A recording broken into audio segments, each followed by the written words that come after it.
In the dusty frontier town of Willow Creek, Texas, where the wind carried secrets across endless prairie and desperate people made choices that would echo through generations, three orphaned sisters faced a fate worse than death itself. When 18-year-old Mary O'Connor watched her stepmother drag her and her younger sisters to Murphy's trading post on that bitter December morning of 1882, she never imagined that a quiet cowboy named Jim Mitchell would do something so shocking. It would change not just their lives, but the very soul of the American West.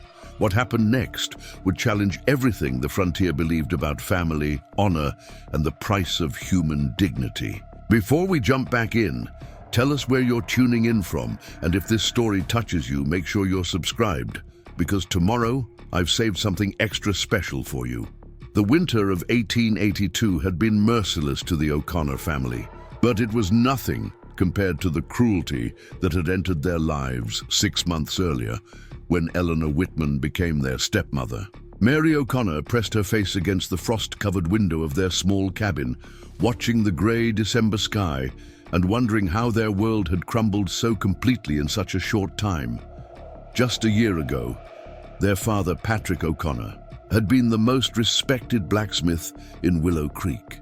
His strong hands could shape horseshoes and mend broken wagon wheels with an artistry that drew customers from 3 counties over. The sound of his hammer ringing against the anvil had been the rhythm of their childhood, as steady and reliable as his gentle laugh and the way he tucked each of his daughters into bed every night with a story from the old country. Patrick had come to Texas from Ireland with nothing but determination and a trade learned at his father's side. He'd built their life piece by piece, nail by nail, creating a modest but comfortable existence for Mary and her 2 younger sisters, Katie and Rose. Their mother had died when Rose was barely walking, leaving Patrick to raise 3 daughters alone, a task he embraced with the same dedication he brought to his forge. Mary could still remember those golden afternoons when she would sit in the smithy, watching her father work, while Katie and Rose played in the yard behind their cabin. He would tell them stories of brave Celtic warriors and clever fairy folk, while his powerful arms worked the bellows, his green eyes twinkling with mischief as he spun tales that made even the hardest iron seem magical. Those had been the happiest days of Mary's life, when their biggest worry was whether they'd finish their chores in time to go fishing at Little River. Everything changed when Eleanor Whitman arrived in Willow Creek.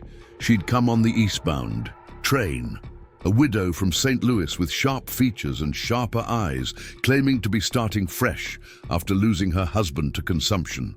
Eleanor was handsome in a cold sort of way, with auburn hair always pulled severely back and a wardrobe that suggested better circumstances than most frontier women enjoyed.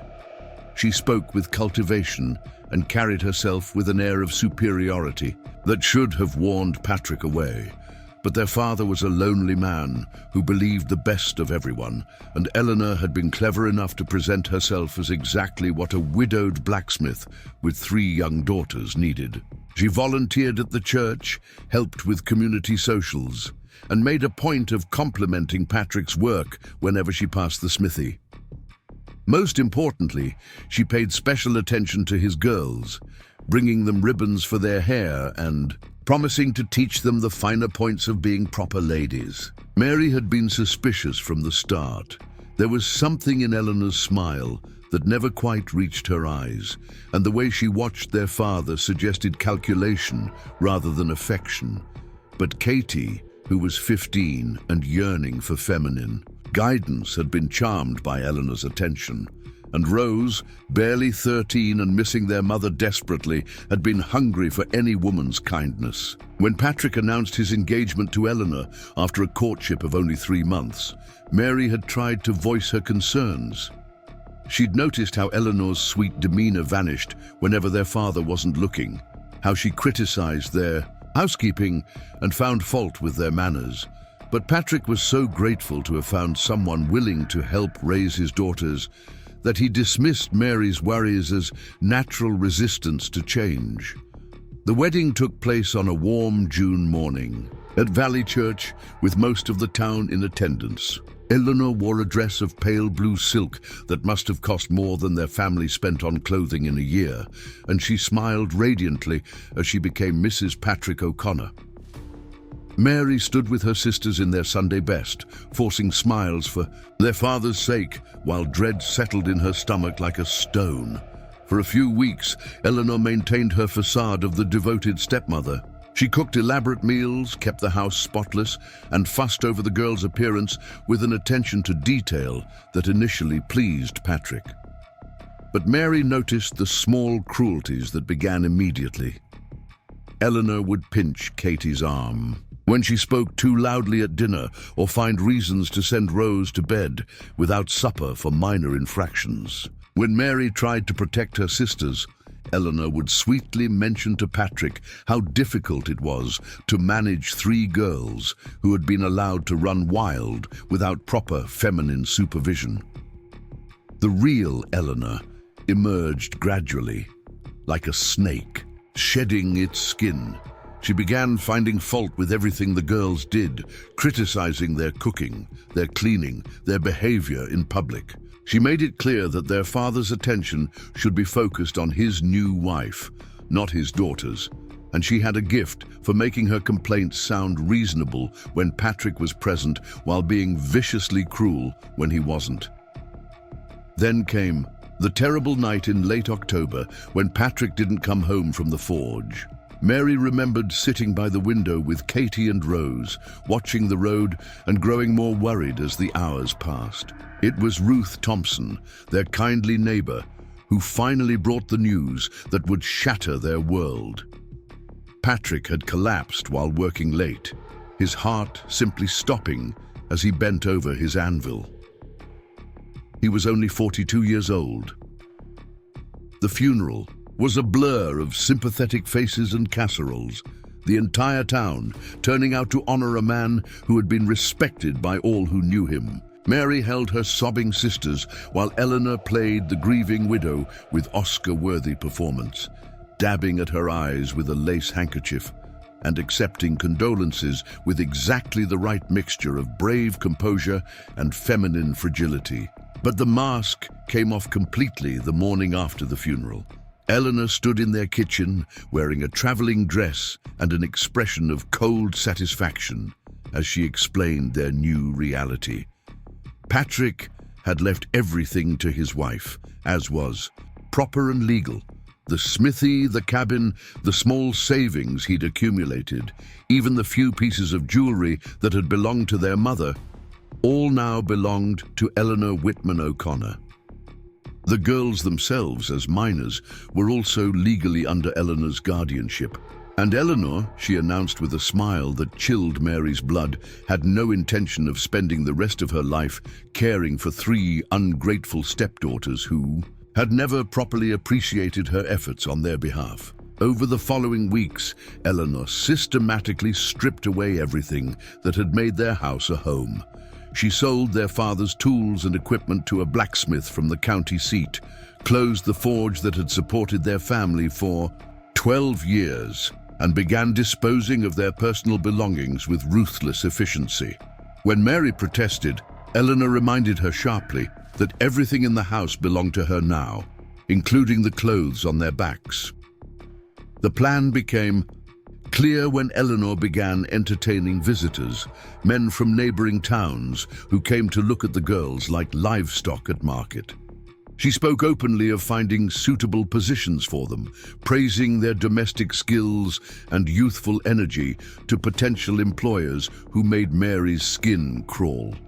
When Mary realized what was happening, she tried to contact Sheriff Turner, but Eleanor had been careful to present herself as a devoted stepmother, seeking good opportunities for her late husband's children. The breaking point came on a bitter December morning when Eleanor announced they were going to Murphy's trading post.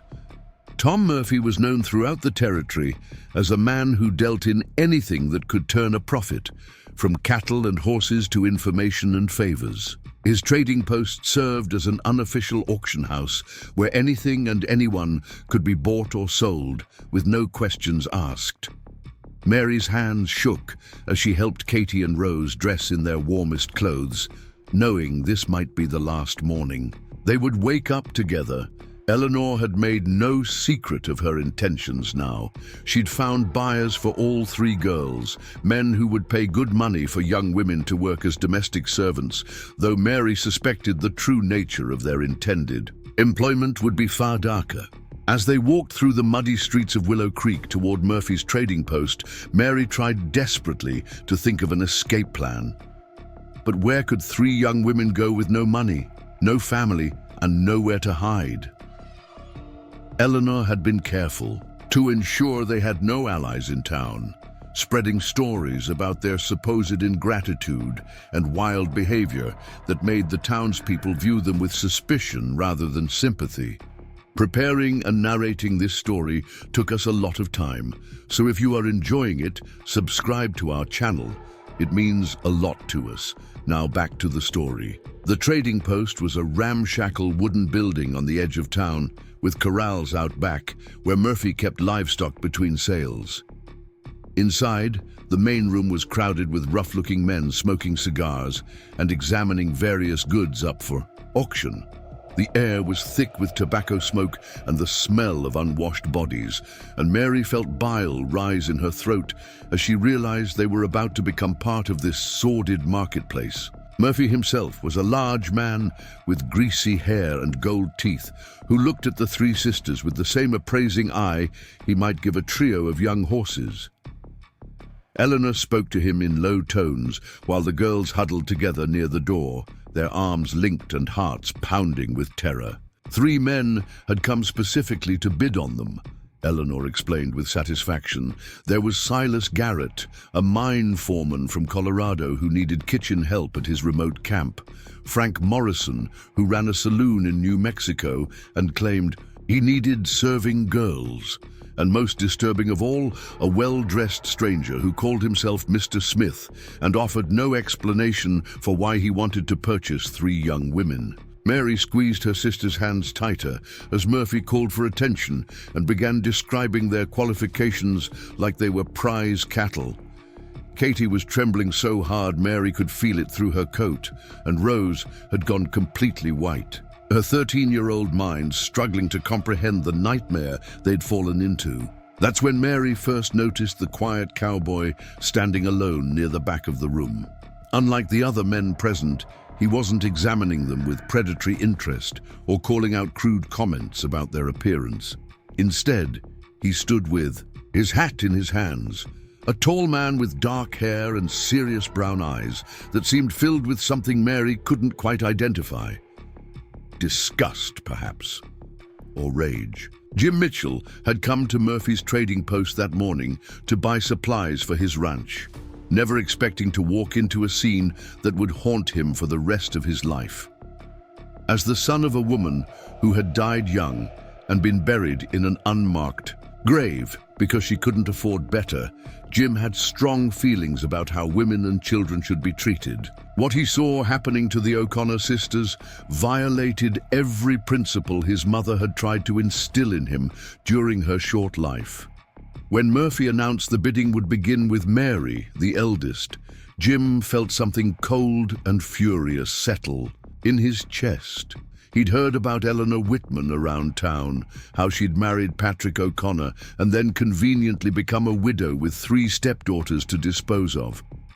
The fact that no one in Willow Creek had tried to stop this abomination made him ashamed of his own community. The bidding started at $50, with Silas Garrett making the opening offer. Frank Morrison quickly raised it to $75, while Mr. Smith remained ominously silent.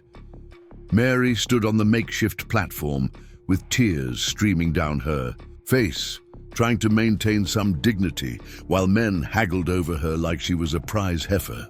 That's when Jim Mitchell did something that shocked everyone in Murphy's trading post, including himself. He stepped forward and spoke in a voice that carried clearly through the smoky room. $500, he said quietly, for all three girls. The silence that followed was deafening. $500 was more money than most people in Willow Creek saw in 2 years, an astronomical sum that dwarfed the other bids by an almost ridiculous margin. Murphy's eyes went wide with greed, while Eleanor's face lit up with surprised delight. Mary stared at this stranger who had just purchased her and her sisters like livestock, trying to read the intentions in his steady brown eyes. He didn't. Looked like the kind of man who would buy women for evil purposes, but then again, she'd learned the hard way that appearances could be deceiving. Jim walked forward and placed a leather pouch heavy with gold coins on Murphy's counter. "That's for all three," he repeated firmly, "and they come with me right now with whatever belongings they have."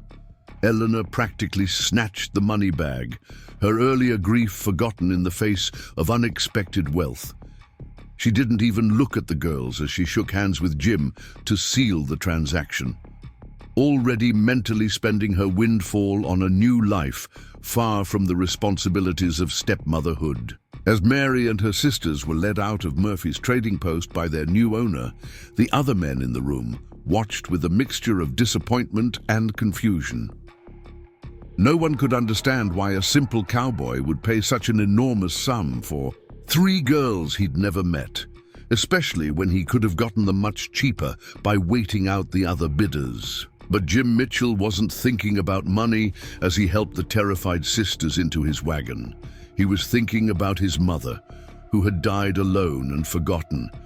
He was thinking about the kind of man he wanted to be, and the kind of world he wanted to help create. Most of all, he was thinking about how sometimes the right thing to do was also the most expensive thing to do, and how a man's character was measured not by what he could afford to buy, but by what he couldn't afford to ignore.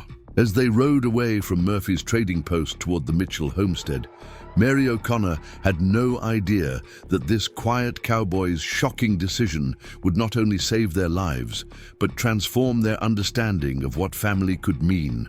The greatest surprise was yet to come, and it would change not just their future, but their entire understanding of why Jim Mitchell had chosen to pay such an outrageous price for the freedom of 3 strangers. The real story was just beginning, and what happened next would indeed shock the entire American West. The wagon ride to Jim Mitchell's homestead passed in tense silence, broken only by the creak of wheels and the steady clip-clop of his 2 horses navigating the frozen ruts in the road. Mary sat rigidly between her sisters, one arm around Rose's shaking shoulders, while Katie pressed close to her other side. The December wind cut through their worn coats, but the cold that gripped. Mary's heart had nothing to do with the weather. She studied their new owner from beneath lowered lashes, trying to gauge what manner of man would spend such an enormous sum on 3 strangers. Jim Mitchell appeared to be in his late 20s, with the weathered hands and sun-darkened skin of someone who spent his life working outdoors.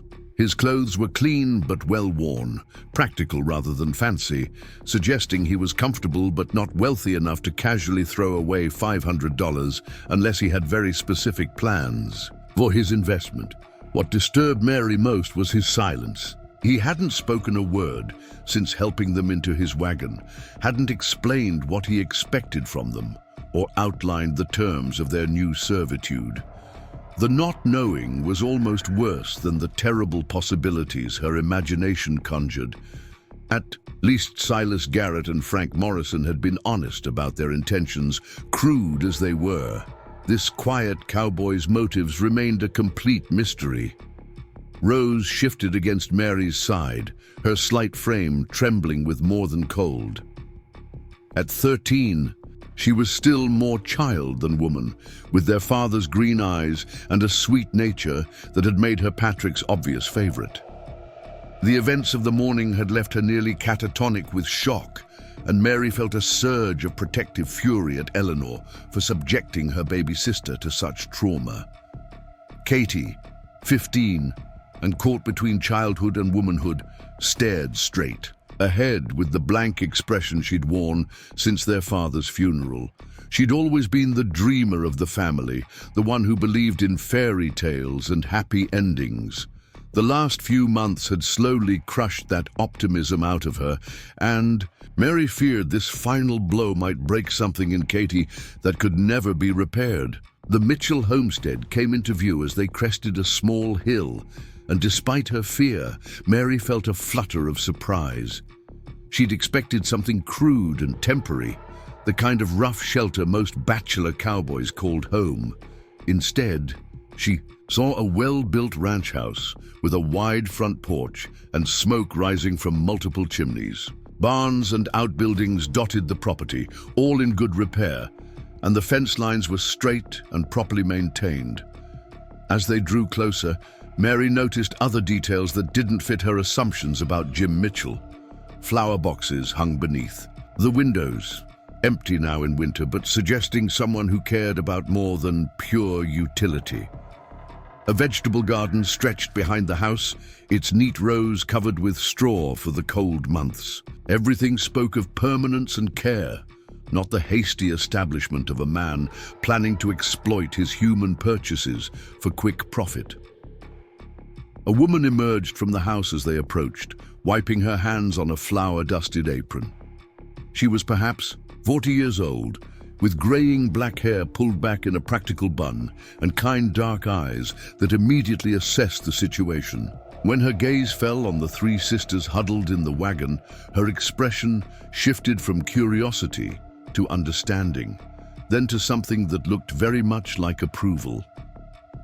"Anna," Jim said, speaking for the first time since leaving Murphy's trading post, "we have guests who'll be staying with us. Could you prepare the spare room upstairs?" Anna Rodriguez had been Jim Mitchell's housekeeper for 3 years, ever since her husband Miguel died in a ranching accident and left her with nowhere to go. Jim had offered her employment and a home, without hesitation, asking nothing more than that she keep house and cook meals in exchange for room, board, and a small wage. It was an arrangement that had worked well for both of them, and Anna had come to regard Jim as the decent younger brother she'd never had. Now, as she looked at the 3 terrified girls in the wagon, Anna understood immediately what had happened.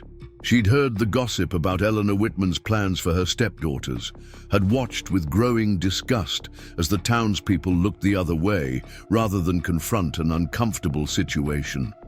That Jim had chosen to intervene didn't surprise her. That he'd paid such an enormous sum did. "Of course," Anna replied warmly, her slight accent coloring the words with musical undertones. "The blue room has plenty of space, and I can have it warmed up in no time."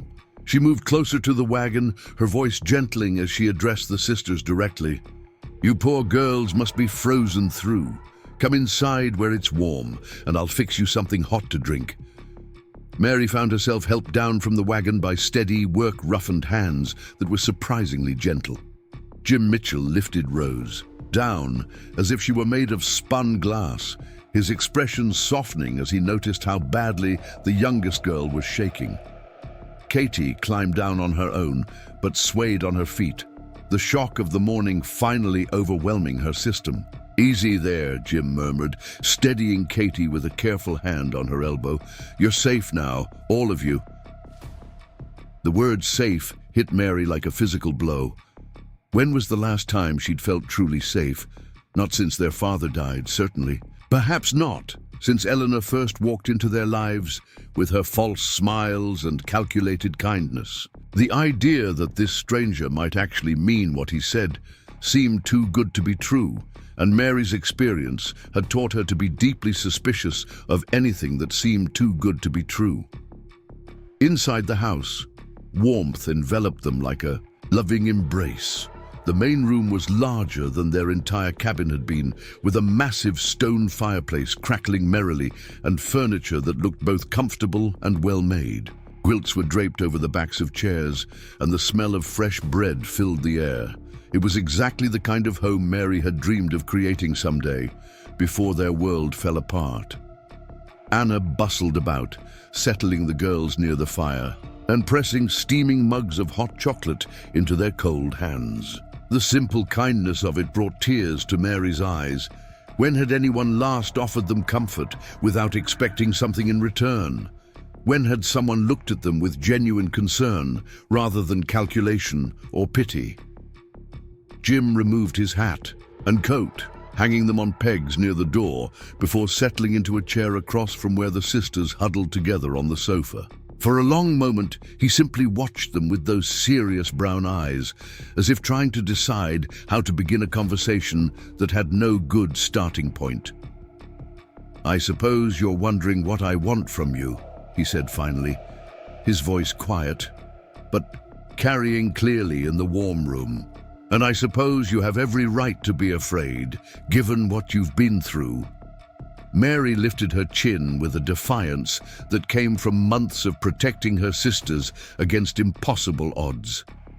"We won't be separated," she said firmly. "Whatever you paid for us, whatever you expect, we stay together." Something flickered in Jim's eyes that might have been admiration. "I wouldn't dream of separating you," he replied. "In fact, keeping your family together was the whole point." The simple statement hung in the air between them, loaded with implications Mary didn't dare examine too closely. Katie's head came up for the first time since entering the house, hope flickering tentatively in her eyes. Rose pressed closer to Mary's side, as if afraid that speaking too loudly might shatter whatever fragile protection they'd found. "I don't understand," Mary said carefully. "If you don't want to separate us, then what do you want?" Jim was quiet for a long moment, staring into the fire as if gathering his thoughts. When he spoke, his voice carried the weight of old pain and hard-won wisdom. "My mother died when I was 15, he began, not looking at them but somehow including them in his story. "She was alone in the world except for me, and when she got sick, there was nobody to help. No family, no friends, no money for doctors. She died in a charity ward in San Antonio, and they buried her in a pauper's grave with no marker, no name, nothing to show she'd ever existed." Anna paused in her bustling, her face soft with sympathy for a story she'd heard only pieces of before. Jim rarely spoke about his past, but when he did, the pain in his voice made it clear that his mother's death had shaped everything about the man he'd become. "Before she died," Jim continued, "she made me promise something. She said the world was full of people who'd take advantage of those who couldn't protect themselves, and that if I ever had the chance to stand between a predator and their prey, I should take it, no matter what it cost me." He looked up then, meeting Mary's eyes directly. "When I walked into Murphy's trading post this morning and saw what was happening to you three, I heard my mother's voice as clear as if she was standing beside me. I couldn't walk away." The explanation was so simple and so completely unexpected that Mary felt her carefully constructed defenses begin to crumble. This man hadn't bought them for labor or worse. He'd bought them to save them. The concept was so foreign to her recent experience that she struggled to accept it. "So what happens now?" Katie asked, speaking for the first time since leaving the trading post. Her voice was small and uncertain, but there was a thread of something stronger underneath. Hope, perhaps, or at least the willingness to consider that hope might be possible. "Now you live here," Jim said matter-of-factly. "Anna will show you to your room, and tomorrow we'll see about getting you some proper winter clothes. You'll help with the housework if you're willing, but as family members, not as servants. And when you're ready, we'll talk about what you want to do with your lives." The word family hit Mary like a thunderbolt. She stared at this quiet cowboy who spoke of taking in 3 stranger sisters as if it were the most natural thing in the world. Either Jim Mitchell was the most genuinely good man she'd ever encountered, or he was an accomplished liar with ulterior motives she hadn't yet discerned. "Why should we trust you?" Mary asked bluntly, her protective instincts still on high, alert despite the warmth of the house and the kindness in Anna's eyes. "You're a stranger. We don't know anything about you except that you have enough money to buy people at auction. For all we know, you're planning something worse than what those other men had in mind." Instead of taking offense at her suspicion, Jim nodded approvingly. "You're smart to question my motives," he said. "After what you've been through, you'd be foolish to trust anyone without proof. So let me give you some proof." He stood and walked to a large desk in the corner of the room, returning with a leather-bound ledger and several official-looking documents. "This is the deed to my ranch," he said, showing them a legal paper covered with official seals. 5,000 acres of good grazing land, plus the house and outbuildings. It's worth about 10 times what I paid for you today." Mary examined the document with growing amazement. Jim Mitchell wasn't just comfortable, he was genuinely wealthy.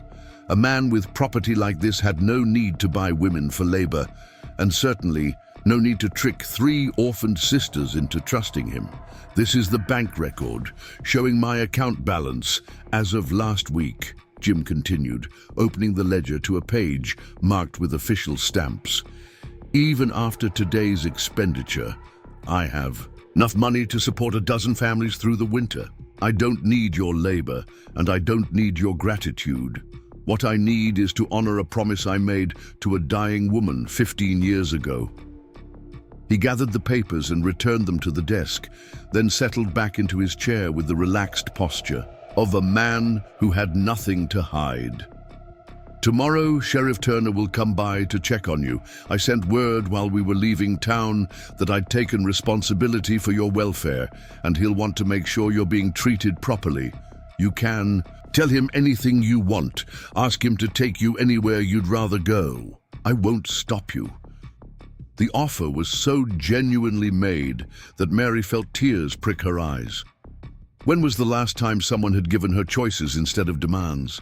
When had anyone cared what she wanted rather than what they could take from her? "But where would we go?"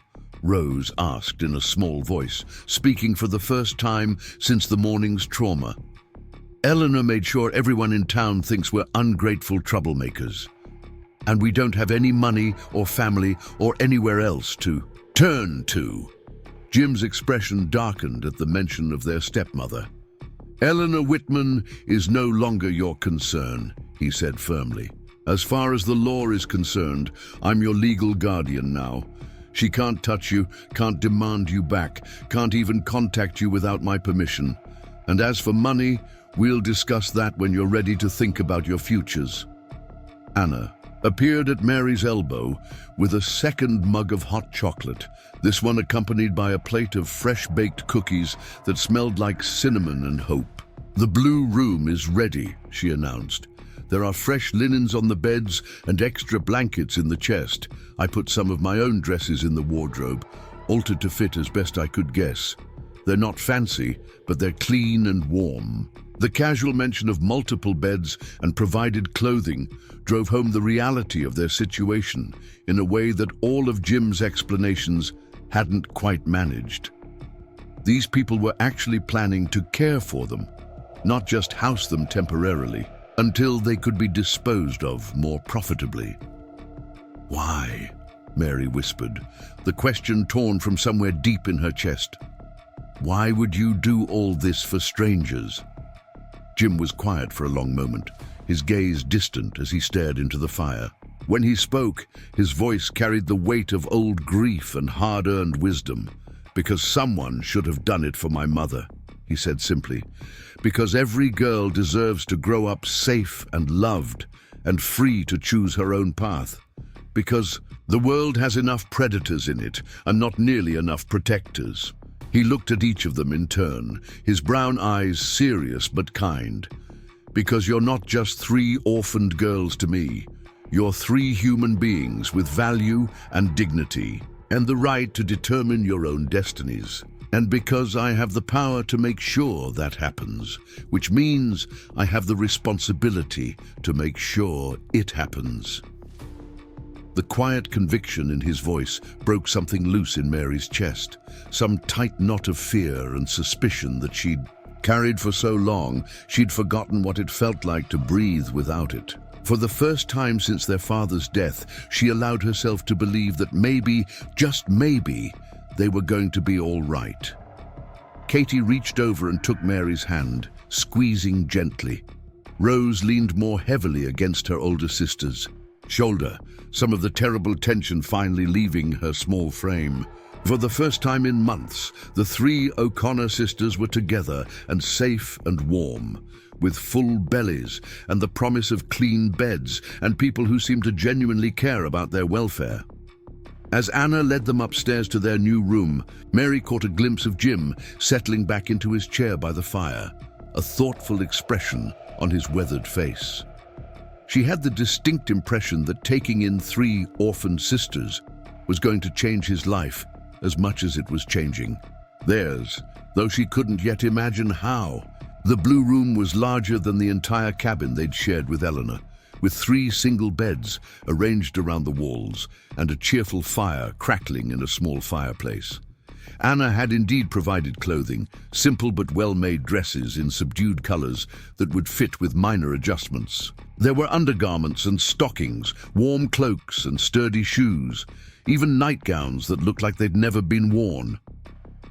"Anna," Mary said impulsively as the housekeeper prepared to leave them to settle in. "Why is he really doing this? What does Jim Mitchell get out of helping us?" Anna paused in the doorway, her kind face thoughtful. "You know, I asked him that same question 3 years ago when he took me in after Miguel died. You want to know what he told me?" Mary nodded, suddenly desperate to understand the motives of this man who had turned their world upside down with a single act of unexpected kindness. He said that his mother used to tell him that love wasn't something you fell into. It was something you chose to practice. Every day, with every decision, you chose whether to add love to the world or take it away. And he'd decided that his life was going to be about adding love, one choice at a time. Anna smiled at the memory. "I've watched him for 3 years now, and I can tell you that he means every word. Jim Mitchell doesn't do things halfway, and he doesn't make promises he can't keep. If he says your family, then your family. Simple as that." After Anna left, the three sisters sat on Rose's bed and held each other, finally allowing themselves to cry for everything they'd lost and everything they'd feared losing. But for the first time in months, their tears weren't just about grief and terror. Some of them were about relief and gratitude and the tiny, fragile bloom of hope that maybe their story wasn't ending after all. Maybe it was just beginning. As Mary drifted off to sleep that night in a real bed with clean sheets and her sisters safe beside her, she found herself thinking about Jim Mitchell's words, about choosing to add love to the world instead of taking it away, about the responsibility that came with having the power to help. She was 18 years old, legally an adult, but still feeling like a frightened child much of the time. She'd spent months believing that her only job was to protect her sisters and survive whatever came next.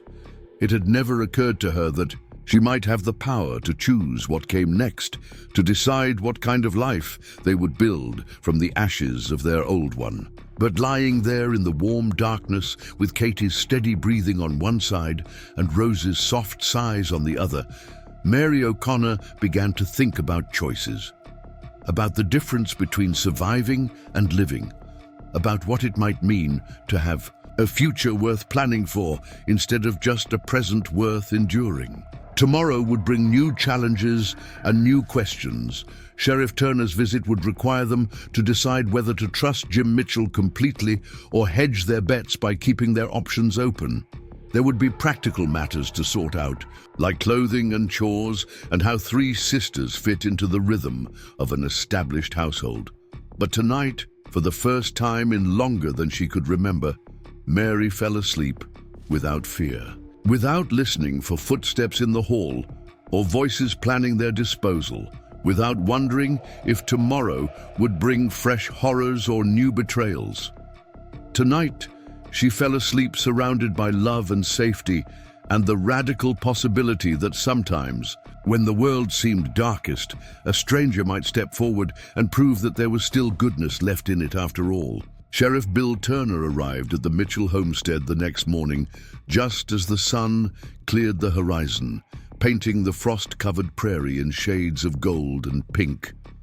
Mary watched from the kitchen window as he dismounted from his horse, noting the careful way he adjusted his gun belt and straightened his shoulders before approaching the front door. This was clearly an official visit, not a social call. She'd been awake since before dawn, unable to sleep despite the comfortable bed and warm room. The events of yesterday felt like a dream, too good to be real, and part of her kept expecting to wake up back in Eleanor's cold cabin with the nightmare of Murphy's trading post still ahead of her. The appearance of the sheriff seemed to confirm her fears that their brief taste of safety was about to end. Jim opened the door before Turner could knock, as if he'd been watching for the lawman's arrival. The two men shook hands with the easy familiarity of old acquaintances, but Mary could see the tension in the sheriff's posture, the way his eyes immediately sought out the three sisters who had gathered nervously in the main room. "Morning, Jim," Turner said, removing his hat as he stepped inside. "I hope you don't mind me stopping by so early, but I wanted to check on the girls before word gets around town about what happened yesterday." Anna appeared with coffee and fresh biscuits, her presence a comforting constant in what felt like another moment of judgment. Mary found herself grateful for the housekeeper's steady competence, the way she made their strange new family feel normal and established rather than temporary and precarious. "Of course," Jim replied, gesturing toward the chairs arranged near the fireplace. "Girls, you remember Sheriff Turner from town. He'd like to speak with you about your situation." The formal way Jim introduced the conversation made Mary's stomach clench with anxiety. She'd dealt with enough authority figures in recent months to know that official visits rarely brought good news for people in their position. But as Turner settled into his chair and accepted a cup of Anna's excellent coffee, his manner seemed more concerned than threatening. "First off," the sheriff said, looking directly at each sister in turn, "I want you to know that you're under no obligation to stay here if you don't want to. What happened yesterday at Murphy's was legal, but that doesn't mean you don't have choices now. If you feel unsafe or uncomfortable, I can arrange other accommodations." The offer was clearly genuine, and Mary felt some of her tension ease. At least Turner seemed to care about their welfare, rather than just the legal technicalities of their situation. She glanced at Katie and Rose, seeing her own uncertainty reflected in their faces. "What kind of other accommodations?" Katie asked, speaking up with more confidence than she'd shown in weeks. The good night's sleep and hot breakfast seemed to have restored some of her natural spirit. Turner considered the question carefully. "There's a women's boarding house in Austin that takes in girls who need shelter. The church ladies have been trying to establish something similar here in Willow Creek, but it's still just talk at this point. Or I could send word to relatives, if you have any." "We don't have any relatives," Rose said quietly. "Papa was an only child, and Mama's family back in Ireland never answered his letters after she died." The sheriff nodded sympathetically. "I figured as much, but I had to ask. The thing is, girls, you're in a difficult position legally. Mary, you're 18, so you can make your own decisions, but Katie and Rose are minors, which means they need a legal guardian." Mary felt her heart sink. She'd known this moment would come, but that didn't make it any easier to face. "Eleanor is still our legal guardian," she said flatly. "Isn't she?" "Actually, no," Turner replied, and Mary saw Jim's slight smile at the sheriff's words. "When Jim paid for your guardianship yesterday, Eleanor signed papers transferring all parental rights to him. She was quite eager to make the arrangement permanent, as I understand it." The casual way Turner delivered this information made Mary realize that Jim had planned for this conversation, had made sure all the legal details were properly handled before bringing them to his home. It was another sign of the thoughtful, care he seemed to bring to everything he did. So Jim is our guardian now? Rose asked, her voice small but hopeful. That's right, Turner confirmed, which means he's responsible for your welfare, your education, your living arrangements, all of it. But it also means you have the right to petition the court if you feel he's not meeting those responsibilities properly. Mary studied the sheriff's weathered face, trying to read between the lines of his careful words. What do people in town think about what Jim did yesterday? Turner was quiet for a moment, clearly weighing his response. Honestly, most folks are pretty shocked. $500 is more money than most people see in a lifetime, and nobody expected Jim to get involved in Eleanor's business. He paused to sip his coffee, then continued with obvious reluctance. There's some talk that maybe Jim had ulterior motives. Some people find it hard to believe that a man would spend that kind of money just to help strangers. Mary felt her protective instincts flare at the implication. What kind of ulterior motives? The kind of talk that happens in small towns when people can't understand genuine kindness, Jim said quietly, his voice carrying a note of resignation. Some folks assume everyone else thinks the way they do. Turner nodded grimly. There's been some ugly speculation about Jim's reasons for taking in 3 young women. Nothing anyone would say to his face, mind you, but whispers in the general store and over backyard fences. The sheriff's words hit Mary like a physical blow. Of course there would be gossip.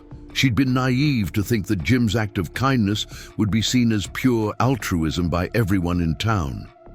People loved to assume the worst about situations they didn't understand, and a bachelor rancher suddenly acquiring 3 female wards was exactly the kind of scenario that would set tongues wagging. What can we do about it? Katie asked, her young face flushed with indignation on Jim's behalf. Live your lives with dignity and let your actions speak for themselves, Turner replied. Gossip dies down when people find other things to talk about, but it dies faster when there's clear evidence that the gossips are wrong. Anna refilled Turner's coffee cup, her expression thoughtful. Perhaps it would help if the girls were seen around town, going to church and helping with community activities. Hard to maintain ugly rumors when everyone can see they're happy and well cared for. Mary realized that Anna was offering them a way to help Jim, to use their public behavior to counteract the damage that malicious gossip might do to his reputation. It was the first time since their father's death that anyone had asked for her help rather than demanded her submission. We'd be happy to do that, Mary said firmly. Jim has given us more kindness than we had any right to expect. The least we can do is make sure people know we're grateful. Turner smiled at the loyalty in her voice. I think that's exactly the right attitude. And speaking of gratitude, there's something else you should know. Jim's already set up accounts for each of you at the bank in town. Education funds, he called them. Mary stared at Jim in shock. Education funds.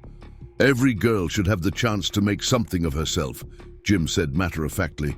Whether that's more schooling, learning a trade, or just having the freedom to choose who you want to marry instead of being forced into it by circumstances. The casual way he spoke about their futures, as if their dreams mattered and their choices were their own to make, brought tears to Mary's eyes. When was the last time anyone had talked about her education or her options? Eleanor had made it clear that their only value lay in their ability to work for others. How much money? Rose asked with the directness of a 13-year-old. Turner consulted a paper from his vest pocket. $100 each to start with, and Jim's committed to adding to them regularly. That's enough for teacher training or business school or even college back east if that's what you want. The sums were staggering to girls who'd never had more than a few dollars to their names. Mary tried to imagine what it would feel like to walk into a bank and know that money was waiting there, money that belonged to her and couldn't be taken away by anyone. Why? She whispered. the question that had been haunting her since yesterday. "Why are you doing all this?" Jim was quiet for a long moment, staring into the fire as he gathered his thoughts. When he spoke, his voice carried the weight of old pain and hard-won wisdom. "I told you about my mother yesterday," he said finally. "What I didn't tell you was that she was smart. Smarter than most of the men who looked down on her for being poor and alone. She could have been a teacher, maybe even a doctor if women were allowed such things back then. But she never got the chance because she had no money and no family to help her." He looked up at Mary, his brown eyes serious but kind. "I can't give my mother the opportunities she deserved, but I can give them to you. And maybe, if enough people start believing that girls deserve the same chances as boys, your little sisters will grow up in a world where being poor and female doesn't mean having no choices." The quiet conviction in his voice broke something loose in Mary's chest. This wasn't just about charity or even kindness. This was about justice, about trying to balance the scales for all the women who'd been denied opportunities simply because of their circumstances. Sheriff Turner cleared his throat, clearly moved by Jim's words, but needing to return to official business. "Well, I can see that you girls are in good hands here, but I do need to ask directly. Do any of you have complaints about your treatment? Anything you want to report or any requests for different arrangements?" Mary looked at her sisters, seeing her own answer reflected in their faces. "No complaints," she said firmly. "We're grateful to be here and we want to stay." "I'm glad to hear it," Turner said, rising from his chair.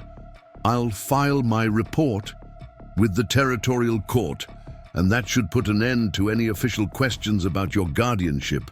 But remember, if anything changes, if you ever feel unsafe or unhappy, you can always come to me." After the sheriff left, the four of them sat around the kitchen table planning the practical details of their new life. Anna had already begun altering dresses to fit the girls properly, and she suggested a shopping trip to town for shoes and winter coats. Jim wanted to arrange for them to continue their education, either through private tutoring or by attending the local school if they preferred. "I'd like to finish my schooling," Katie said shyly.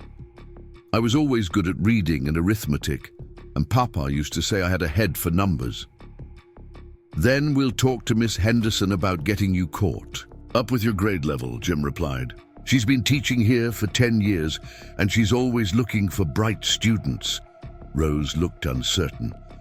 "What if the other children are mean to us? What if they've heard the gossip about why we're here?" Anna reached over and squeezed Rose's hand gently. "Children can be cruel sometimes, Mika, but they can also be kinder than adults, and you'll have each other for support." Mary found herself thinking about the future in ways she hadn't dared to in months. "I'd like to learn about business," she said suddenly, "about how ranches work, how to manage money and land and livestock. If I'm going to be part of this family, I want to contribute something useful." Jim's face lit up with genuine pleasure. "I'd be happy to teach you everything I know. Anna's already learned more about ranch management than most of the men in the territory, and between the two of us, we can give you a real education in running a spread like this."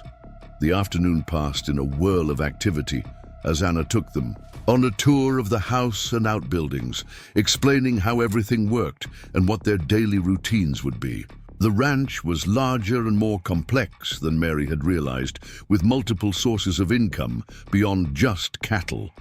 Jim raised horses, grew hay and grain, and even had contracts to supply beef to the army posts in the region. "It's not just about the animals," Anna explained as they stood in the largest barn, watching stable hands work with a group of young horses. "A successful ranch is like a small town. You need people who understand every part of the operation, from breeding to bookkeeping, to building maintenance."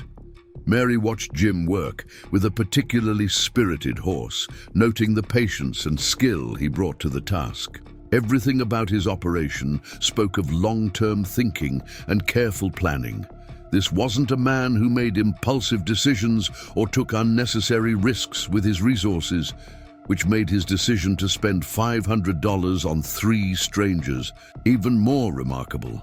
He disrupted his carefully planned life to take in 3 traumatized girls, knowing it would bring gossip and speculation and additional responsibility. He'd done it because he believed it was right, not because it benefited him in any way.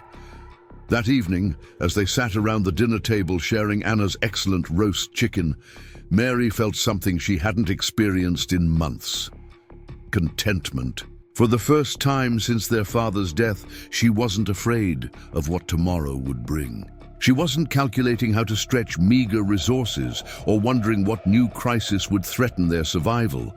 Instead, she was thinking about the future, about learning to manage a ranch and maybe even starting her own business someday, about watching Katie excel in school and helping Rose discover her own talents and interests, about building a life that honored their father's memory while creating something entirely new. "Jim," she said during a lull in the conversation, "I want you to know that we understand what you've done for us. Not just the money, but the trust, the belief that we're worth investing in." He looked up from his plate, surprise flickering in his eyes. "You don't need to thank me, Mary. Family doesn't thank family for doing what's right." "Maybe not," she replied, "but family does promise to be worthy of the sacrifice, and we will be. All 3 of us. We'll make you proud of the choice you made." Jim's smile was soft and genuine. "You already have," he said simply. "You already have." Udati. As they prepared for bed that night, Mary found herself thinking about the word family and what it really meant. She'd always thought it was about blood, about the people you were born connected to. But sitting in that warm kitchen, planning for futures that suddenly seemed possible again, she'd begun to understand that family might be something you chose as much as something you inherited. Jim Mitchell had chosen them, not because he had to, not because it benefited him, but because he believed they deserved better than what the world had handed them. And now they had the chance to choose him back, to build something together that was stronger than what any of them could create alone. The thought was both thrilling and terrifying. Mary had spent so many months focused on simple survival that the idea of actually thriving seemed almost impossible to comprehend. But as she drifted off to sleep in her warm, safe bed, she allowed herself to dream about what that might look like. Maybe Katie would become a teacher, or even start her own school for children like them who'd fallen through society's cracks. Maybe Rose would discover a talent for music, or art, or medicine. Maybe Mary herself would become the kind of businesswoman who created opportunities for other women to build independent lives. Maybe they would all find love with men who valued their minds as much as their hearts, who supported their ambitions instead of trying to limit them. Maybe they would have children of their own someday, children who would grow up knowing that their worth wasn't determined by their circumstances at birth. Maybe the world was changing, one family at a time, one choice at a time, one act of unexpected kindness at a time. As Mary fell asleep, she thought about Jim's mother and the promise he'd made to her all those years ago, about the responsibility that came with having the power to help others, and the joy that came from using that power wisely. Tomorrow would bring new challenges and new opportunities. There would be lessons to learn and gossip to ignore and a life to build from the ground up. But tonight, surrounded by the love and safety she'd thought was lost forever, Mary O'Connor fell asleep, believing that anything was possible. And for the first time in longer than she could remember, her dreams were filled with hope instead of fear. 6 months after that bitter December morning at Murphy's trading post, Mary O'Connor stood on the front porch of the Mitchell homestead, watching the sunrise paint the Texas prairie in shades of gold and amber. The woman reflected in the window. Glass bore little resemblance to the terrified girl who had once huddled with her sisters in a trading post, waiting to be sold like livestock to the highest bidder. The transformation hadn't happened overnight. It had come through countless small moments of kindness, through Jim's patient teaching and Anna's gentle guidance, through the gradual understanding that they were truly safe and truly wanted. But perhaps most importantly, it had come through their own choices to trust, to hope, and to build something beautiful from the ashes of their old life. Katie had blossomed under Miss Henderson's tutelage, quickly catching up to her grade level and then surpassing it. Her natural aptitude for mathematics had impressed everyone, including the territorial education supervisor who visited the school that spring. When he suggested that Katie might qualify for a scholarship to the Teachers' College in Austin, Jim had immediately begun making arrangements for her to take the entrance examinations. Rose had discovered a talent for music that nobody had suspected. During their difficult months with Eleanor, Anna's old guitar had been gathering dust in a closet until Rose found it and began teaching herself to play. Her voice, sweet and pure, had quickly made her a favorite at church services and community gatherings. Jim had quietly arranged for proper music lessons with a woman in the county seat, an investment that was already paying dividends in Rose's growing confidence and joy.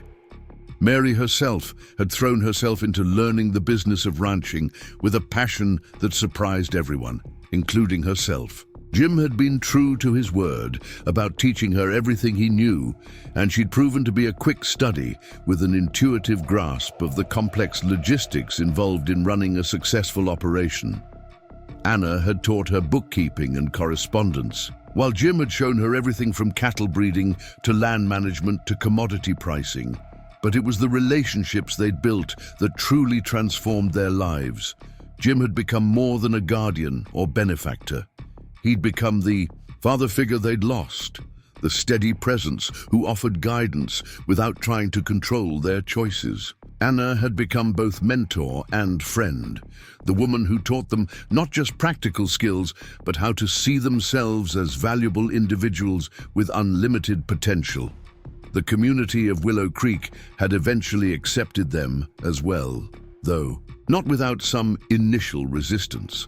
There had been uncomfortable moments at church services, whispered conversations that stopped when they approached, and pointed questions about their living arrangements that tested everyone's patience.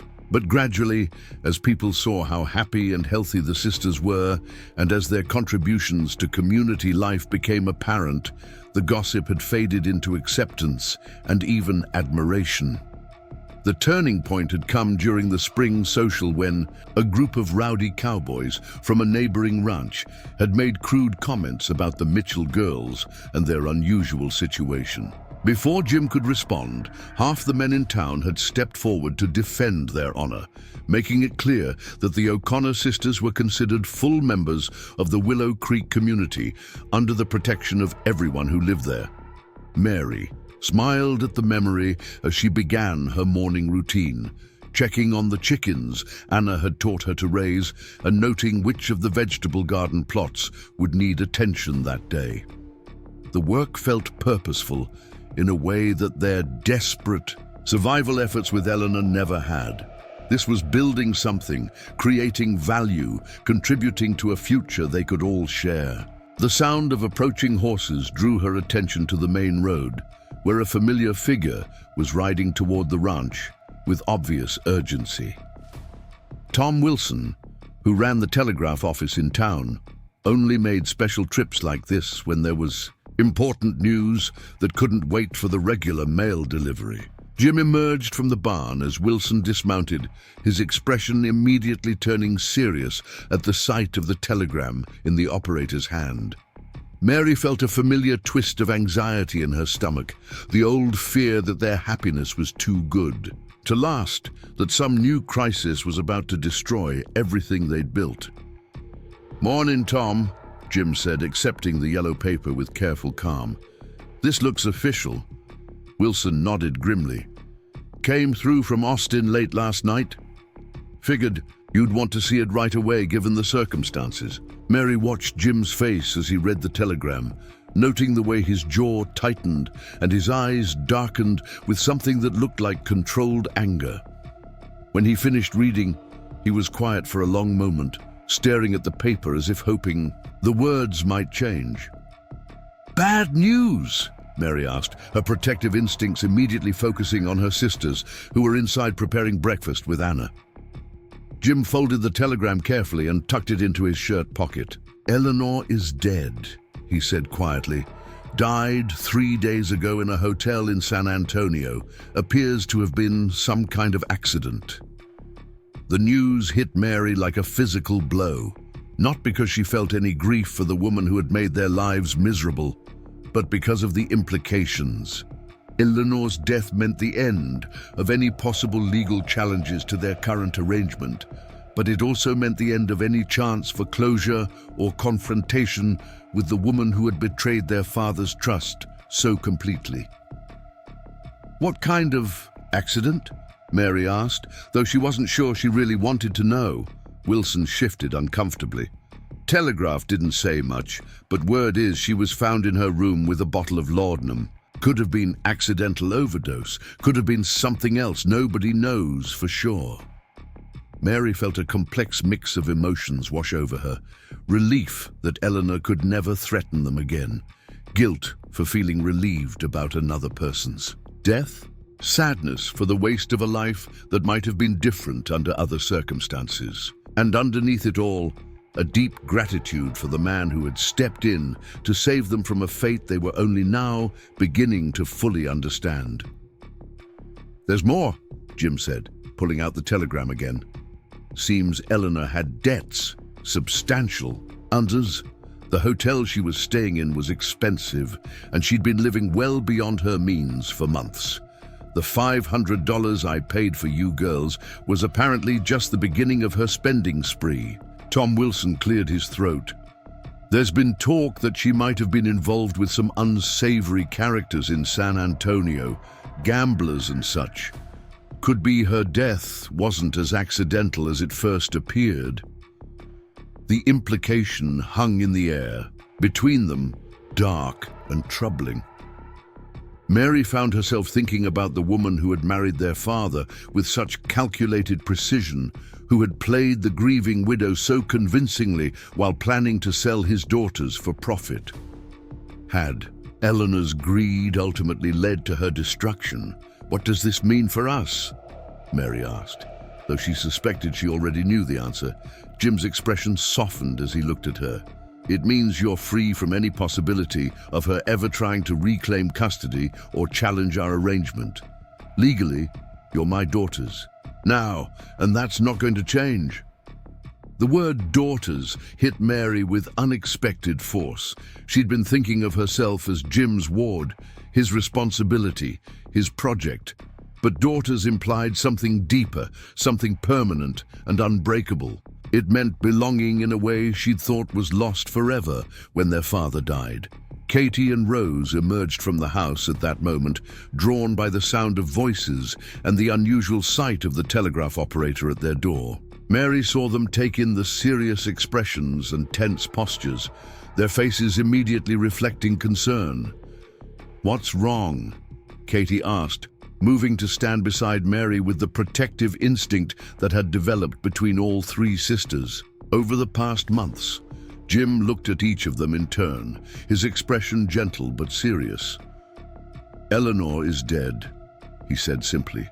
"It happened 3 days ago in San Antonio." Rose's hand flew to her mouth, her eyes wide with shock. Despite everything Eleanor had done to them, the news of her death was still startling. Katie's reaction was more controlled, but Mary could see the complex emotions playing across her face. "How do you feel about this?" Jim asked, addressing all three of them with the careful attention he always gave to their emotional well-being. Mary considered the question seriously. "Sad," she said finally, "not because I cared about Eleanor, but because it feels like such a waste. She could have been part of our family, could have helped us through our grief instead of making it worse. But she chose greed over love, and now she's gone without ever understanding what she threw away." Katie nodded slowly. I feel sorry for her, she admitted. I think she must have been very unhappy inside to do the things she did. Happy people don't hurt children or sell them for money. Rose was crying quietly, not for Eleanor, but for the finality of it all. Now we'll never know why, she whispered. Why she hated us, why she was so cruel, why she didn't want to be our mother when Papa loved her so much. Anna appeared in the doorway, having overheard enough of the conversation to understand what had happened. She moved immediately to Rose's side, wrapping the youngest girl in a comforting embrace that spoke of months of practiced care and genuine affection. Some people are broken inside, Mija, Anna said softly. They take their pain and turn it into weapons that hurt others. It's not your fault, and it's not something you could have fixed. Tom Wilson cleared his throat again, clearly uncomfortable with the emotional scene, but needing to complete his official duties. There's one more thing, he said reluctantly. The authorities in San Antonio want to know if you girls want to claim the body for burial. You're listed as her next of kin. The request hung in the air like a challenge. Mary looked at her sisters, seeing her own uncertainty reflected in their faces. Eleanor had been their stepmother for only a few months, but those months had been filled with cruelty and betrayal. Did they owe her anything, now that she was dead? What would Papa want us to do? Katie asked quietly, and Mary knew immediately that her sister had found the right question to ask. Patrick O'Connor had been a man who believed in forgiveness, in treating others with dignity even when they didn't deserve it. He'd been the kind of person who would attend the funeral of someone who had wronged him, not because he'd forgotten the injury, but because he believed in honoring the humanity in everyone. He'd want us to do the right thing, Mary said slowly. Not for Eleanor's sake, but for our own, so we could know we'd chosen to be better than the worst things that had been done to us. Jim smiled at her words, pride evident in his expression. I think that's exactly what Patrick would want, he agreed, and I think it shows the kind of women you're becoming. The arrangements took 2 weeks to complete, with Jim handling the legal and financial details while the sisters decided what kind of service would be appropriate. In the end, they chose something simple but dignified, a brief ceremony at Valley Church followed by burial in the Willow Creek Cemetery. They were surprised by how many people attended, not because they had loved Eleanor, but because they respected the O'Connor sisters and wanted to support them through a difficult time. The gesture meant more to Mary than she could express, this demonstration that they truly belong to this community now. Pastor Williams spoke about forgiveness and redemption, about the possibility that even the most broken souls could find peace in death, if not in life. Mary found herself crying, not for Eleanor, but for all the pain and anger she was finally ready to let go of. After the service, as people gradually departed and the sisters stood alone by the fresh grave, Jim approached them with quiet steps. Any regrets? He asked gently. Mary considered the question seriously. No, she said finally. We did what Papa would have wanted, and that feels right. But I'm glad it's over. Glad we can finally stop looking backward and focus completely on the future. The future that stretched ahead of them was bright with possibility. Katie would be leaving for Teachers College in the fall, armed with a scholarship and the confidence that came from knowing she had a family who believed in her dreams. Rose was already being courted by the son of a neighboring rancher, a young man who appreciated both her musical talents and her gentle nature. Mary herself had been offered a partnership in a new business venture, a general store that would serve the growing number of settlers in the area. Jim had encouraged her to consider it, saying that her head for numbers and her understanding of what people needed would make her a natural merchant. But perhaps the most surprising development had been the gradual change in Jim himself. The quiet, serious man who had rescued them from Murphy's trading post had revealed depths of humor and warmth that emerged in the safety of family life. He laughed more often now, smiled more easily, and seemed to have found a purpose in life that went beyond just surviving and accumulating wealth. Mary had begun to suspect that saving them had saved something in Jim as well, had given him the family he'd never allowed himself to hope for. The lonely bachelor who had honored his mother's memory through solitary good deeds had discovered the joy of shared purpose and mutual affection. As they walked back toward the homestead after Eleanor's funeral, Mary felt a profound sense of completion. The chapter of their lives that had begun with their father's death and continued through months of fear and uncertainty was finally closed. What lay ahead was entirely theirs to write. That evening, as they sat around the dinner table sharing Anna's excellent pot roast and discussing Katie's college preparations, Mary looked around at the faces of her chosen family and felt a deep sense of gratitude for the unexpected turns that had brought them together. Jim noticed her contemplative mood and raised his glass of water in an impromptu toast. "To family," he said simply. "The kind we're born into and the kind we choose to build." "To family," they all echoed, and Mary knew that whatever challenges the future might bring, they would face them together. The next morning brought news that would test that resolve. A stranger rode up to the ranch house just after breakfast, a well-dressed man with calculating eyes who introduced himself as Mr. Franklin Pierce, attorney from Austin. He carried official papers and the kind of confidence that suggested he was accustomed to getting his way. "I represent certain interests in San Antonio," Pierce explained as they gathered in the main room. "Interests that had financial dealings with the late Mrs. O'Connor, substantial dealings." Mary felt her sisters move closer to her, the old, protective instincts immediately awakening at the threat in the man's voice. Jim's posture had shifted as well, his relaxed demeanor replaced by the watchful tension of a man preparing for trouble. "What kind of dealings?"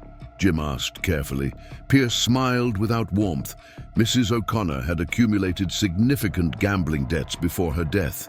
The men she owed money to are not the type to write off such obligations simply because the debtor has died.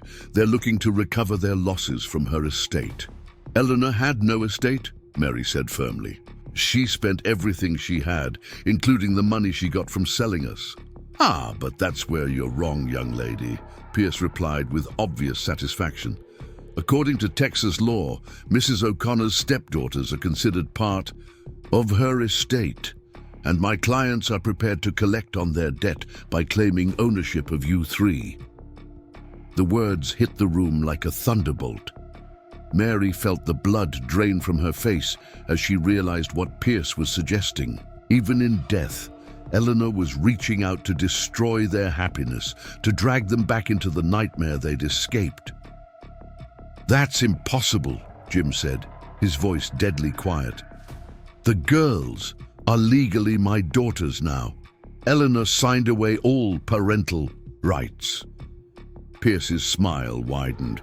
"Rights that she didn't actually have the legal authority to transfer, as it turns out. My research shows that Patrick O'Connor's will named his wife as guardian only until his daughters reached majority. Since Mary is 18, she should have inherited guardianship of her younger sisters upon Eleanor's death." Mary's mind raced as she tried to understand the legal implications. If Pierce was right, if Eleanor's death had somehow invalidated Jim's guardianship, then they were back to being orphans with no legal protection. And if Eleanor's creditors could claim them as property to settle her debts. "You're lying," Katie said with quiet fury. "You're trying to frighten us into doing something stupid."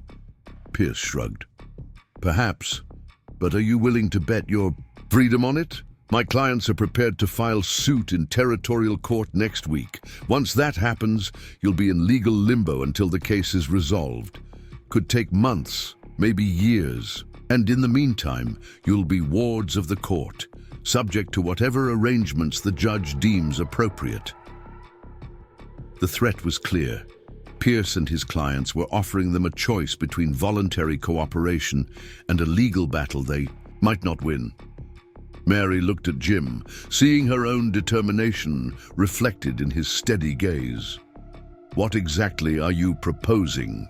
Jim asked. "Simple," Pierce replied. "My clients are willing to forgive Mrs. O'Connor's debts in exchange for a modest compensation, say $2,000, a bargain really, considering the alternative. $2,000. 4 times what Jim had paid for them at Murphy's trading post. It was an enormous sum, enough to bankrupt most ranchers and destroy the life they'd built together. But as Mary looked around at her chosen family, she realized that money wasn't really what this was about. This was about whether they would allow themselves to be victims again, whether they would let Eleanor's legacy of greed and betrayal continue to poison their lives. "No," Mary said firmly, rising from her chair with the poise and confidence that 6 months of love and support had given her. "We won't pay you a single cent." Pierce's expression hardened. "I don't think you understand the gravity of your situation, young lady. My clients are not people you want to disappoint. And you don't understand the gravity of yours," Jim said, standing beside Mary with the quiet menace of a man who had spent his life dealing with predators. "Because you're not dealing with 3 frightened orphans anymore. You're dealing with my daughters, and anyone who threatens my family answers to me." The confrontation might have escalated further, but at that moment, Sheriff Turner arrived, with 2 deputies, their timing so perfect that Mary suspected Jim had sent word about Pierce's visit. "Gentlemen," Turner said pleasantly as he entered the room, "I hear we have some visitors from Austin discussing legal matters. Thought I'd stop by to make sure everyone understands the local laws." Pierce's confidence wavered slightly at the appearance of armed law enforcement. "This is a private legal matter, Sheriff. Nothing that concerns local authorities." "Oh, but it does," Turner replied with a smile that didn't reach his eyes. "You see, I've been doing some research of my own since word reached me about your visit. Turns out there's quite a bit of interest in your clients down in San Antonio. Seems they've been running an illegal gambling operation, and the federal marshals have been looking for witnesses to testify against them." Mary watched Pierce's face pale as he realized that his carefully planned extortion attempt was falling apart. Whatever power his clients wielded in San Antonio clearly didn't extend to Willow Creek, Texas. "Furthermore," Turner continued, "I've had a chance to review the legal documents regarding the guardianship of these young ladies. Everything appears to be in perfect order. Jim Mitchell is their legal guardian, and any attempt to interfere with that arrangement would constitute kidnapping under territorial law." Pierce gathered his papers with obvious frustration. "This isn't over," he said as he prepared to leave. "My clients don't give up easily." "Neither do mine," Jim replied calmly. "And mine include every rancher, businessman, and lawman in 3 counties. I'd suggest your clients find other ways to settle their debts." After Pierce departed, they sat in stunned silence for several minutes, processing what had just happened. Mary realized that this confrontation had been a test of everything they'd built together, and they had passed it completely. "Well, Anna," said finally, "I guess that proves we're really a family now. Nothing brings people together like facing down a common enemy." Jim laughed, the tension finally breaking. "I suppose you're right, though I could have done without the excitement." Mary looked around at the faces of her chosen family, seeing the same realization in their eyes that was growing in her own heart. They had faced the threat together, had refused to be intimidated or separated, had proven that the bonds they'd forged were stronger than legal technicalities or criminal threats. The months that followed brought no further challenges from Pierce or his clients, who apparently decided that pursuing their claim wasn't worth the legal and physical risks involved. Katie left for Teachers College in Austin with tears and promises to write every week.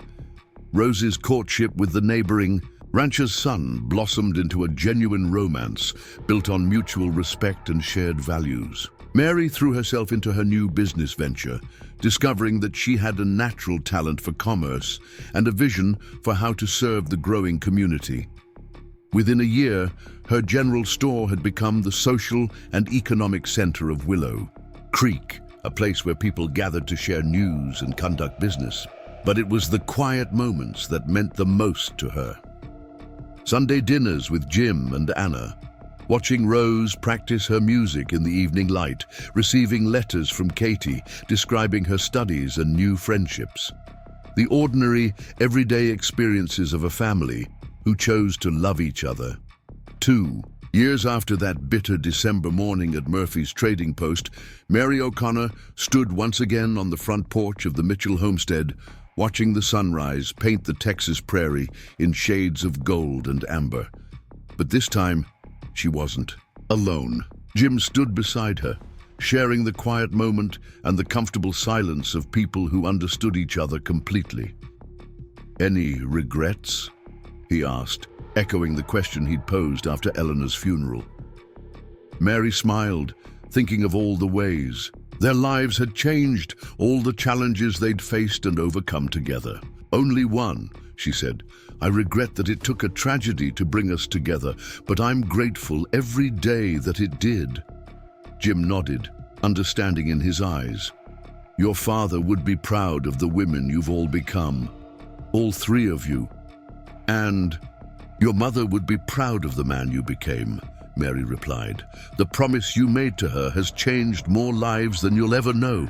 As they stood together in the morning light, Mary thought about the strange turns that had brought them to this moment. A desperate cowboy honoring his mother's memory, 3 orphaned sisters facing an impossible situation, a community learning to expand its definition of family.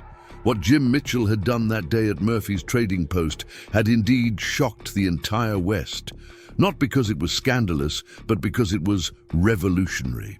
He had proven that family could be chosen as well as inherited, that love could be practiced as well as felt, that ordinary people could change the world one act of kindness at a time. The O'Connor sisters had found their home, their purpose, and their future in the most unexpected place. And in saving them, Jim had discovered that the greatest wealth wasn't measured in land or cattle or gold, but in the faces around his dinner table and the knowledge that love multiplied when it was shared freely. Mary smiled as she heard Anna calling them in for breakfast, heard Rose's laughter drifting from the kitchen window, saw the letter from Katie propped on the mantelpiece. This was what happiness looked like, she realized. Not a destination, but a journey, not a moment, but a lifetime of moments. Not perfection, but the choice to keep choosing love even when it was difficult. The cowboy who had bought 3 sisters had given them far more than freedom. He had given them the chance to discover who they really were and who they could become. And in return, they had given him the family he'd never dared to dream of having. It was, Mary thought as she followed Jim back into the house, exactly the kind of story her father would have loved. A story about the power of love to transform even the darkest circumstances into something beautiful and bright. 5 years had passed since that fateful December morning when Jim Mitchell changed the course of 4 lives with a single extraordinary decision. The Mitchell homestead had evolved from a bachelor ranch into the heart of a thriving family enterprise that had become legendary throughout Texas and beyond. What started as one man's act of conscience had rippled outward to transform an entire community's understanding of what was possible when love guided action. Mary O'Connor Mitchell stood in the main office of her expanded general store, reviewing the quarterly reports that showed her business had grown beyond anything she could have imagined when she first started. The store now employed 12 people and served customers from 5 counties, but more importantly, it had become a beacon of hope for other young women seeking independence and opportunity. 3 of her employees were former orphans or runaway. Girls who had found their way to Willow Creek after hearing stories about the place where a cowboy had bought 3 sisters and given them the chance to build their own destinies. The transformation hadn't been without its challenges. The early years had brought scrutiny from territorial officials, visits from reporters seeking sensational stories, and ongoing whispers from those who couldn't accept that a non-traditional family could thrive. But each challenge had only strengthened their resolve and deepened their bonds with the community that had chosen to embrace them. Katie had graduated from Teachers College with highest honors and returned to Willow Creek to establish the first school for girls in the territory. Her innovative teaching methods and passionate advocacy for women's education had attracted students from across the region. She'd also married Dr. Samuel Morrison, a young physician who had come to town specifically because he'd heard about the progressive attitudes toward women's roles that were taking root in their community. Rose had become the most celebrated musician in 3 states, her voice carrying stories of hope and resilience that touched hearts wherever she performed. Her marriage to Thomas Crawford, the son of a neighboring rancher, had been the social event of the decade, but more importantly, it had been a love story that proved young women could choose partners based on mutual respect and shared dreams, rather than economic necessity. But perhaps the most remarkable transformation had been in Jim himself. The quiet, solitary man who had spent years honoring his mother's memory through anonymous good deeds had discovered the joy of building something larger than himself. He'd become a leader in the territorial government, advocating for laws that protected orphaned children and expanded opportunities for women. His ranch had become a model operation that other landowners studied and emulated. This morning brought news that would test everything they'd built once again. A telegram had arrived announcing that territorial officials were conducting a comprehensive review of all non-traditional guardianship arrangements, specifically targeting cases where wealthy men had assumed responsibility for unrelated young women. The investigation was being led by Judge Marcus Thornfield, a man known for his conservative views and his belief that society's moral foundation depended on maintaining strict traditional family structures. Mary read the official notice with growing concern.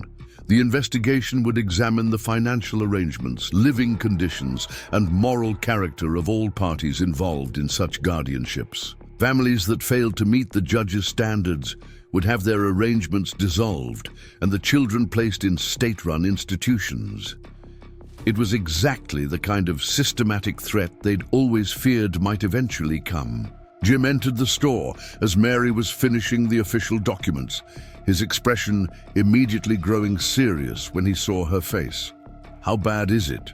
he asked, settling into the chair across from her desk with the comfortable familiarity of someone who had shared countless challenges over the years.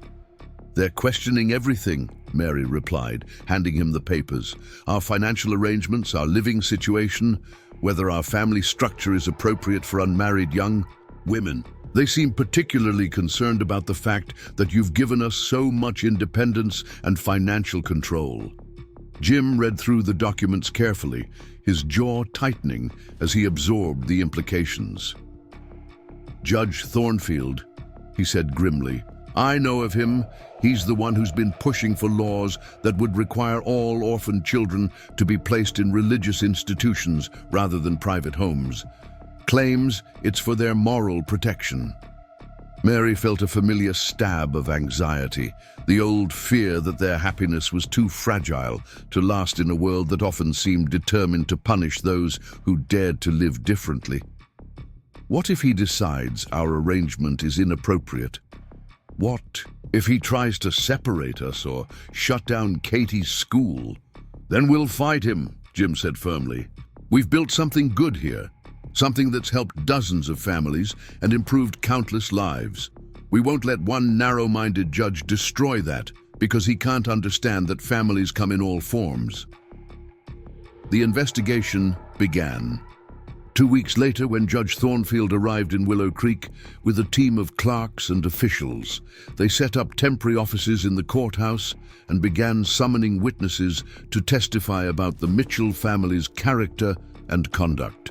The process was designed to be intimidating, with formal hearings and sworn testimony that treated their private lives like criminal proceedings. Mary was among the first to be called, facing a panel of stern-faced men who questioned every aspect of her relationship with Jim and her sisters. They wanted to know about her business arrangements, her romantic relationships, her daily routines, and her long-term plans.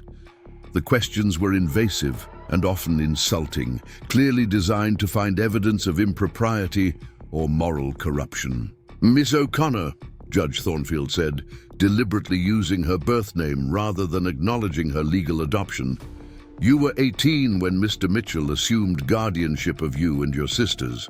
Old enough to make your own decisions, why did you choose to remain in his household rather than seeking independent accommodation?" Mary had prepared for this question, but hearing it delivered with such obvious skepticism still stung. "Because he offered us something we'd never had before," she replied steadily. "The chance to build a real family based on love and mutual respect rather than legal obligation or economic necessity. And yet you've chosen to remain unmarried, despite numerous offers of marriage from respectable men in the community." Thornfield continued, "Some might suggest that your unusual living arrangement has given you an inappropriate independence that makes you unsuitable for proper domestic life." The question revealed the true nature of the judge's concerns. This wasn't really about protecting children or ensuring proper guardianship. This was about controlling women, about maintaining a social order that limited their choices and kept them dependent on male authority figures who would make decisions for them.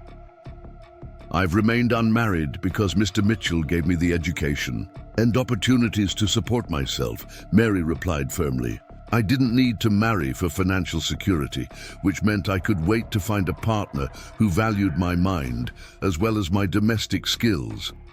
I fail to see how that makes me unsuitable for marriage. If anything, it makes me a more valuable partner." Judge Thornfield's expression suggested he disagreed strongly with her assessment. But before he could respond, the courtroom doors opened and Sheriff Turner entered with a stack of papers and a determined expression. "Your Honor," Turner said, "I have here sworn statements from 47 citizens of Willow Creek and the surrounding counties, all attesting to the exemplary character and positive community impact of the Mitchell family. I also have documentation of their charitable works, business contributions, and educational innovations." The sheriff's intervention marked the beginning of a remarkable demonstration of community support. Over the following days, a parade of witnesses appeared to defend the Mitchell family's reputation and testify to the positive changes their presence had brought to the region. Teachers spoke about Katie's educational innovations. Business owners testified to Mary's integrity and fair dealing. Families shared stories of help and kindness they'd received during difficult times. Dr. Morrison took the stand to describe the medical clinic that the Mitchell family had helped fund, which had saved dozens of lives and improved healthcare. Throughout the territory, Pastor Williams testified about their faithful church attendance and generous charitable contributions. Even some of the neighboring ranchers who had initially been skeptical about their unconventional arrangement spoke passionately about Jim's character and the positive influence his daughters had brought to the community. But perhaps the most powerful testimony came from the young women who had followed Mary's example in building independent lives. 3 former orphans who now ran their own businesses testified about how the Mitchell family's success had inspired them to believe that their circumstances at birth didn't have to determine their futures. 2 teachers who had studied under Katie spoke about the innovative methods they'd learned and implemented in their own schools. Judge Thornfield listened to this testimony with growing frustration, clearly having expected to find a community eager to condemn what he saw as an immoral arrangement. Instead, he was facing overwhelming evidence that the Mitchell family had become pillars of their community, respected and beloved by people from all walks of life. The turning point came when Ana Rodriguez took the stand. Now in her 40s and serving as the Mitchell Ranch's business manager, she spoke with quiet dignity about her years of observing the family's daily life. "Your Honor," she said, "I've lived in that house for 8 years. I've seen how Mr. Mitchell treats those girls every single day. I've watched him guide them through childhood illnesses and teenage heartbreaks. I've seen him worry about their futures and celebrate their successes. I've watched him sacrifice his own comfort to ensure they had opportunities he never had." She paused, her voice strengthening with conviction. "I've also watched those girls grow from frightened orphans into confident young women who contribute to their community and support each other through every challenge. They call him Papa not because they have to, but because he's earned that title through years of patient love and selfless guidance. If that's not a real family, then I don't know what is." Anna's testimony seemed to break something in Judge Thornfield's rigid certainty. For the first time since the hearings began, he appeared genuinely thoughtful rather than simply judgmental. When she stepped down from the witness stand, the courtroom was completely silent. The final day of hearings brought an unexpected development. A group of territorial legislators had traveled to Willow Creek specifically to observe the proceedings, having heard about the case through newspaper coverage. Among them was Congressman Robert Hayes, a progressive politician who had been advocating for expanded rights for women and children. Congressman Hayes requested permission to address the court, and Judge Thornfield reluctantly agreed. The congressman's speech was passionate and eloquent, arguing that the Mitchell case represented exactly the kind of innovation and progress that would make Texas a leader in social reform. "We stand at a crossroads," Hayes declared. "We can cling to rigid traditions that often fail to protect the vulnerable, or we can embrace new models of family and community that actually achieve the goals we claim to value. The Mitchell family has demonstrated that love, commitment, and shared values matter more than blood relations or legal formalities." He gestured toward Mary, Katie, and Rose, who sat together in the front row of the courtroom. "These young women are living proof that children thrive when they're given love, education, and the freedom to develop their own talents. They've become teachers, business owners, and community leaders.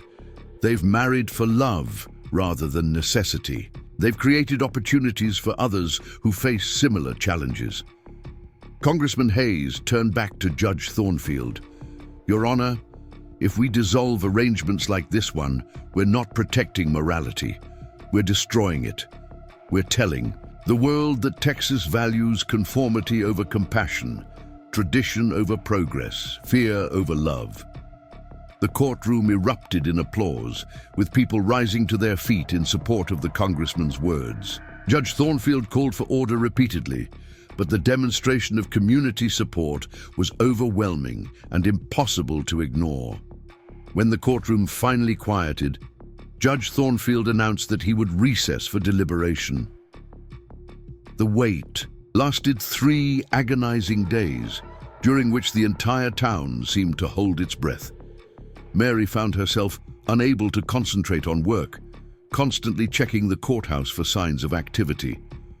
On the 3rd day, Judge Thornfield reconvened the court for his final ruling. The courtroom was packed beyond capacity, with people standing in the aisles and gathering outside to hear the decision that would determine not just the Mitchell family's fate, but the future of progressive social arrangements throughout the territory.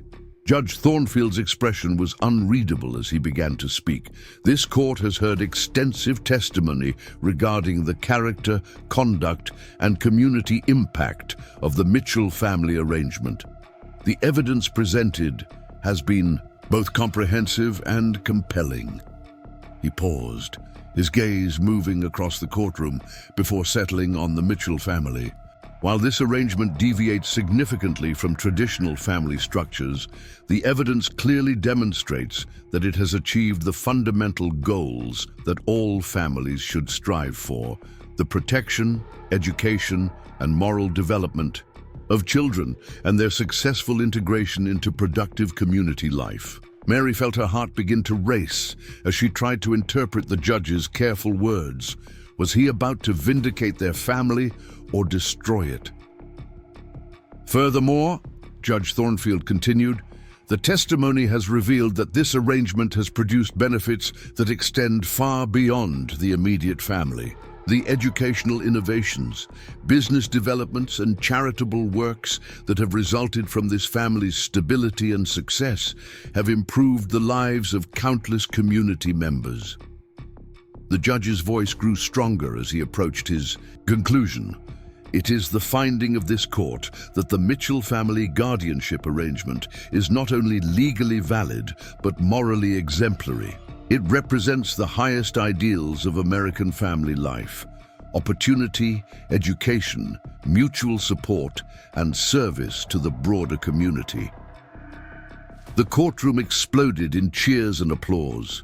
Mary felt tears streaming down her face as she realized that their family had not only survived this challenge, but had been officially validated by the very system that had threatened them. Jim's arms were around her and her sisters, holding them close as the celebration continued around them. But Judge Thornfield wasn't finished. When the noise finally subsided, he continued with words that would echo far beyond Willow Creek. This court hereby recommends that the Mitchell family arrangement be studied and potentially replicated throughout the territory. The success demonstrated here suggests that we should be expanding rather than restricting opportunities for innovative family structures that prioritize child welfare over social convention. The recommendation sent shockwaves through the territorial government and beyond. Within months, other communities were reaching out to study the Mitchell model. Katie received invitations to speak at educational conferences across the country. Mary was consulted by business leaders seeking to understand how to create opportunities for independent women. Jim found himself appointed to a territorial commission on child welfare reform, but perhaps the most meaningful recognition came from an unexpected source. A letter arrived from the federal government announcing that the Mitchell Ranch had been selected to host a delegation of international observers who were studying American innovations in social policy. The delegation included representatives from several European countries who were considering similar reforms in their own systems. The visit took place the following spring, with distinguished guests from England, France, and Germany spending a week observing the Mitchell family's daily life and interviewing community members about the arrangement's impact. Mary found herself serving as an unofficial ambassador, explaining how their business model created opportunities for other women and how their educational approach prepared young people for productive citizenship. The international attention brought unexpected opportunities. Katie was invited to establish a teacher training program based on her methods. Mary received offers to expand her business model to other territories. Rose was asked to tour European concert halls, sharing her music and her story with audiences who were hungry for tales of American innovation and opportunity. But none of these external recognitions mattered as much as the quiet moments of family life that continued to define their daily existence. Sunday dinners where they shared stories and planned for the future. Evening conversations on the front porch where Jim offered guidance and the sisters sought his advice. Holiday celebrations where their chosen family traditions blended with community customs to create something entirely their own. Mary often thought about the ripple effects of that December morning at Murphy's trading post. Jim's single act of conscience had not only saved 3 girls from a terrible fate, but had sparked a movement that was changing how society thought about family opportunity and the responsibilities that came with privilege and power. The O'Connor sisters had become symbols of what was possible when love guided policy and when communities chose inclusion over exclusion. Their success had inspired legislation protecting orphaned children, expanded educational opportunities for women, and challenged legal definitions of family that had remained unchanged for generations. 10 years after Jim Mitchell shocked the West by paying $500 for 3 sisters, Mary stood once again on the front porch of the homestead. But this time, she wasn't alone in watching the sunrise.